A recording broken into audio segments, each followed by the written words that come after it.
Fala pessoal, muito bom dia, boa tarde, boa noite aí para quem estiver assistindo. Meu nome é Thiago Savion, sou professor de Biologia lá do Colégio de Aplicação da UERJ. E, bom, essa aula está sendo gravada especificamente para os alunos lá do Colégio de Aplicação, mas claro que você que está aqui no canal é bem-vindo, curta aí bastante, espero que vocês aproveitem bastante, beleza? Cara, a gente vai tratar hoje sobre sistemas digestórios, falar sobre nutrição animal, dando foco no sistema digestório do ser humano, mas claro, a gente vai dar uma comparada com outros animais, porque isso também facilita a gente compreender do nosso sistema digestório, tá? Bom, então a primeira pergunta é, por que você precisa comer? Né? Então quando a gente fala em comida, a gente tem que pensar em que tipo de alimento os animais comem. Então existem animais que são carnívoros, animais que são herbívoros, animais que são onívoros e, de maneira geral, acho que você nunca parou para pensar nisso, sempre que a gente come, a gente está comendo micro-organismos juntos, né? Eles vêm junto com o alimento, não tem escapatória, tá? E aí a pergunta é, né? Então a gente come para quê exatamente, tá? Então a gente come porque a gente precisa de energia química, né? Como heterótrofos, a gente precisa de energia química que esses alimentos vão nos fornecer para os nossos processos celulares, para o funcionamento do nosso corpo. Além disso, aquilo que a gente come vai ser estrutura para fazer o nosso corpo, né? Seja para regenerar o nosso corpo ou para fazer o nosso corpo crescer. E alguns nutrientes daquilo que a gente come, a gente vai chamar de essencial, porque nós não conseguimos produzir. Cada animal vai ter o seu conjunto de nutrientes essenciais, tá? Claro que a gente vai dar uma olhada nos nutrientes essenciais do homem, beleza? Então, quando a gente fala em energia química, nesse primeiro tópico, energia química para os nossos processos celulares, a gente está falando basicamente de carboidratos e lipídios, tá? De maneira preferencial. E quando a gente está com muita deficiência desses nutrientes, especificamente carboidrato, a gente consegue utilizar proteína, sendo que o alvo é fazer com que essa substância se transforme naquela molécula chamada adenosina trifosfato, que é o ATP. Então esse é o nosso alvo, é isso que o nosso corpo fica fazendo o tempo todo, beleza? Então, além disso, existe uma máxima, né, que a gente é o que a gente come, tá? Então a gente tem que comer para poder crescer, vem a musiquinha na cabeça, tá? Para quem é das antigas aí já lembra dessa musiquinha. Quando a gente olha para os nutrientes essenciais, né, então a gente tem vários nutrientes que a gente precisa obter da alimentação e não tem outra escapatória, tá? Então, quem são esses nutrientes essenciais? Então a gente tem aminoácidos que vão formar as nossas proteínas, alguns ácidos graxos, né, gorduras que são essenciais, a gente tem tanto vitaminas quanto minerais, a gente precisa de obter esses nutrientes da nossa dieta, tá? Quais são as funções que esses caras vão ter dentro do nosso corpo, tá? Muitos desses nutrientes vão ser substratos ou cofatores de enzimas, tá? Então, se a gente lembrar daquela matéria do primeiro ano de atividade enzimática, as enzimas precisam ou de cofatores, muitas vezes são minerais, ou de coenzimas, né, para fazer a sua função corretamente. E muitos desses nutrientes também são substratos das enzimas, tá? Então a gente vai olhar um deles aqui, não se assuste, mas só para dar um exemplo que acho que vai englobar tudo, tá? Existe uma enzima do nosso organismo que ela é chamada de ácido graxo desaturase. Então ela é uma enzima que pega um ácido graxo insaturado e retira essa saturação, tá? Essa enzima, ela precisa de ferro, que é um mineral, ou seja, ele é um cofator para a enzima funcionar, sem isso a enzima não funciona. Ela precisa de uma vitamina que age como coenzima, então a vitamina B3 age como uma coenzima, tá, para o funcionamento dessa enzima. O ácido linoleico é o principal ácido graxo essencial que a gente tem, tá? Ele é um ácido graxo insaturado. E na estrutura proteica da própria enzima existem vários aminoácidos que a gente não consegue produzir a partir de outros nutrientes. Ela transforma então esse ácido linoleico numa outra molécula, que é o ácido gama-linoleico, transforma esse ácido gama-linoleico, ele vai ser convertido em outras substâncias que vão ser importantes para o nosso corpo. Então você tem composição das membranas celulares, e nesse caso aqui ele está mostrando uma molécula que é usada para sinalização celular, que é a prostaglandina. Então você vê que com uma enzima você consegue falar de vários nutrientes essenciais que são bastante importantes, tá? Então a gente vai dar uma olhada nesses nutrientes essenciais de começo, tá? Primeira coisa, os aminoácidos essenciais. No caso do ser humano, a gente tem 8 aminoácidos essenciais, no ser humano adulto, tá? Então você tem essa listinha aí, né? Isoleucina, lisina, fenilalanina, triptofano, leucina, metionina, treonina e valina. Sendo que as crianças, né, os bebês, eles ainda necessitam da histidina, tá? A gente consegue, ao longo da vida, passar a produzir a histidina, mas não enquanto bebês, tá? Então, lembrando dos 20 aminoácidos que formam as proteínas, a gente tem 8 aminoácidos que são essenciais, tem que vir da dieta, tá? Além disso, a gente vai ter outros nutrientes que vão ser bastante importantes. Então, você tem, como a gente mostrou no exemplo, né, os ácidos graxos insaturados, eles vão ser precursores de hormônios ou moléculas de sinalização, eles são fundamentais para o nosso corpo poder conversar entre si. As vitaminas, a gente vai ter falar um pouquinho mais sobre elas. Uma definição antiga sobre vitamina é uma substância que te adoece se você não consumir essa substância. Durante muito tempo não se pensava que a falta de um nutriente causava doença em si, tá? Até que se descobriu uma doença ou várias doenças que eram causadas por falta de vitaminas especificamente, além de minerais também. E as vitaminas quase sempre são cofatores enzimáticos. Uma curiosidade sobre esse nome vitamina, tá? O pesquisador que descobriu essas moléculas de início, as primeiras que ele descobriu, todas continham um composto de nitrogênio, né? Um grupo amino. Então ele chamou de grupos aminos vitais, por isso vitamina. Tá? Depois a gente descobriu outras vitaminas que não têm esse grupamento amino, mas aí o nome já tinha pegado e aí, enfim, você não consegue mudar mais isso na literatura, né? Então se a gente olhar para essas vitaminas, tá? Não precisa ficar decorando isso tudo, porque ninguém decora. Então se a gente olhar para as vitaminas, a gente consegue dividir em 2 grupos, tá? Isso é bastante interessante. As vitaminas que são hidrossolúveis, ou seja, se dissolvem em água, são as vitaminas do complexo B e a vitamina C.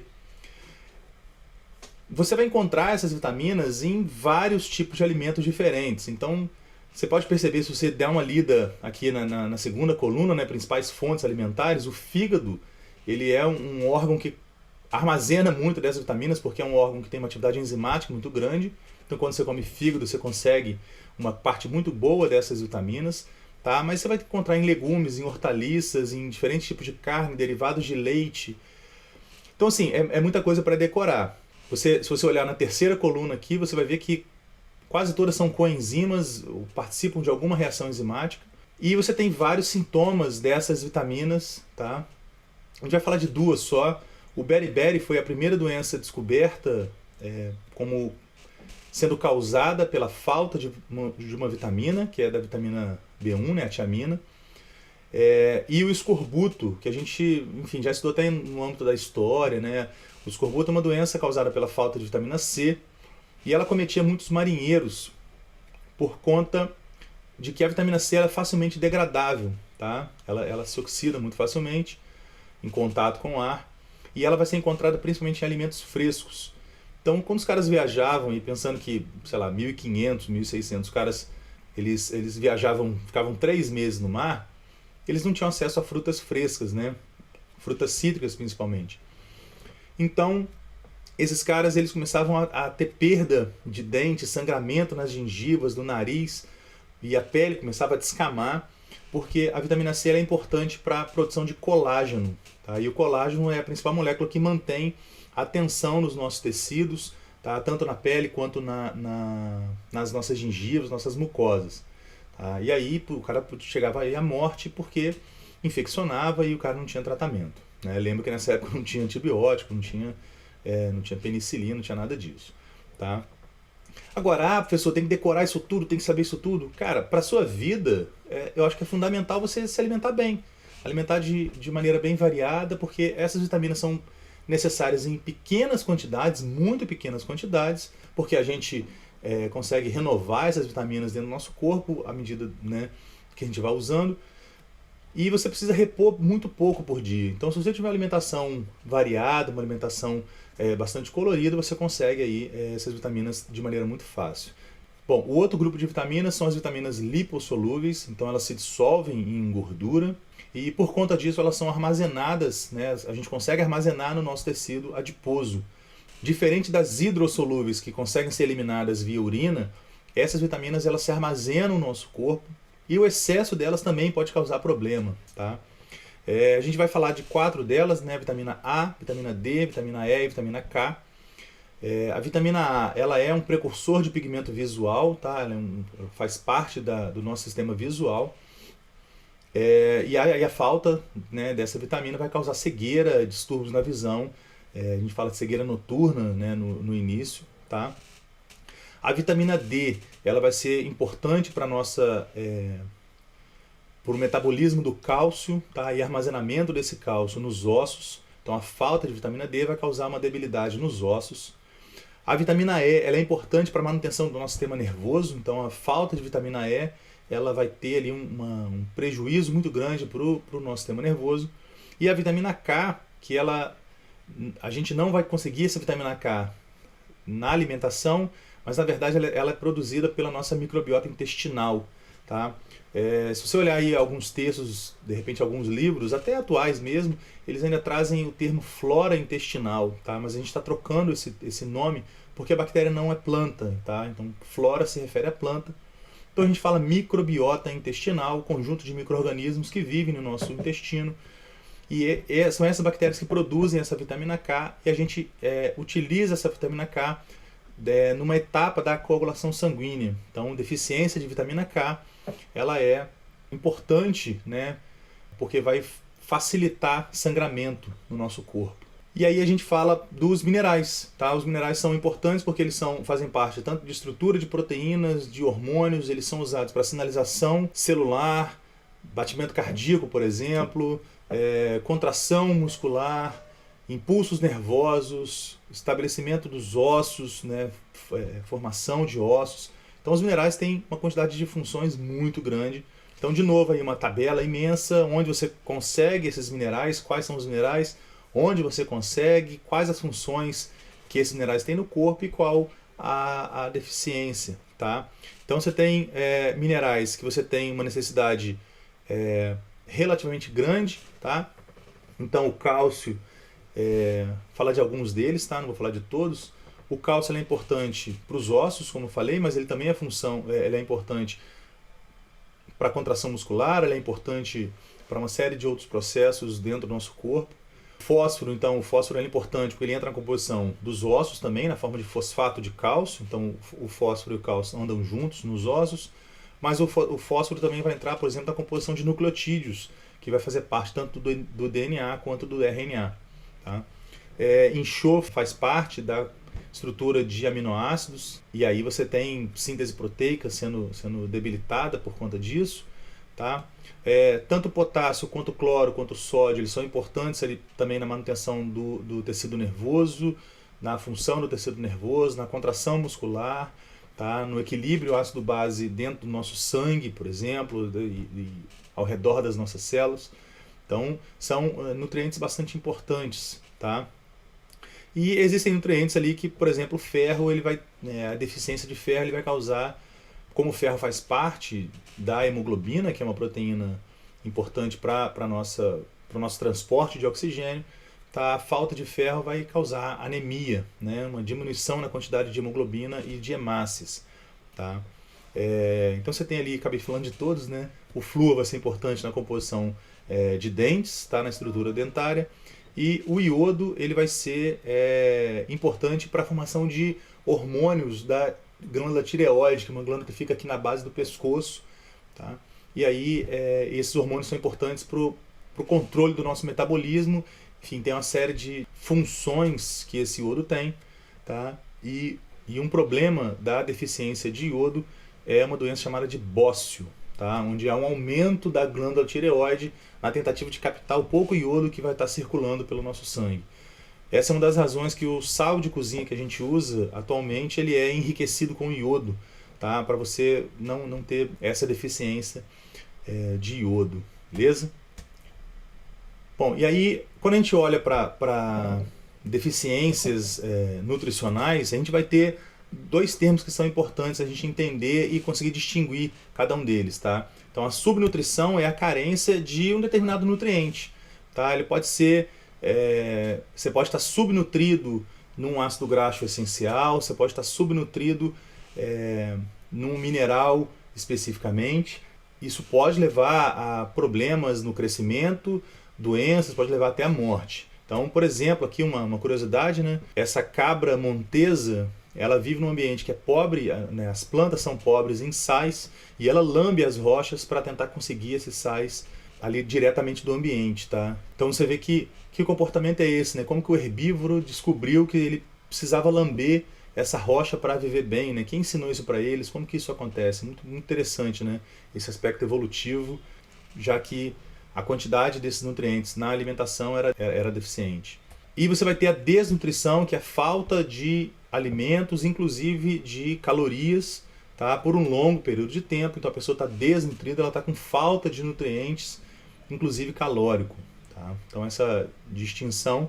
E aí você vai ter duas doenças que são comuns, tá? De serem cobradas em exames, por exemplo. Então você tem uma doença que é chamada de kwashiorkor, tá? Essa doença, esse nome, né, ele vem de uma língua do continente africano, não sei qual é, tá? Que significa o rejeitado. Acontecia muito quando as mulheres tinham um filho, estava amamentando esse filho e ficava grávida novamente. Tá? E aí quando ela ia dar o peito para o segundo filho, ela rejeitava o primeiro e esse primeiro filho ficava com uma deficiência principalmente proteica, tá? Porque o leite carrega muita proteína. E aí essa criança ela tinha um atraso muito grande no crescimento, a barriga ficava muito inchada, ela sofria, essa criança padece de infecções com muita frequência. E você tem o marasmo, que, né, tem o significado de decadência, porque a pessoa realmente ela vai definhando, tá? E aí como você tem uma baixa ingestão de carboidrato, você tem de caloria de maneira geral, você vai ter uma perda muscular muito intensa, tá? E você vai ter, a pessoa vai definhando de fato, tá? São doenças que não deveriam acontecer mais hoje, né? Já que o mundo produz mais alimento do que se fosse distribuído igualmente entre a população toda, tá? Então ele produz mais alimento do que o suficiente para nutrir a população toda e infelizmente a gente convive com isso ainda, tá? Então essa primeira parte da aula, tá? A gente vai ficar por aqui para não ficar muito grande. E aí eu continuo desse slide aqui na segunda aula para a gente tocar o barco, beleza? Valeu!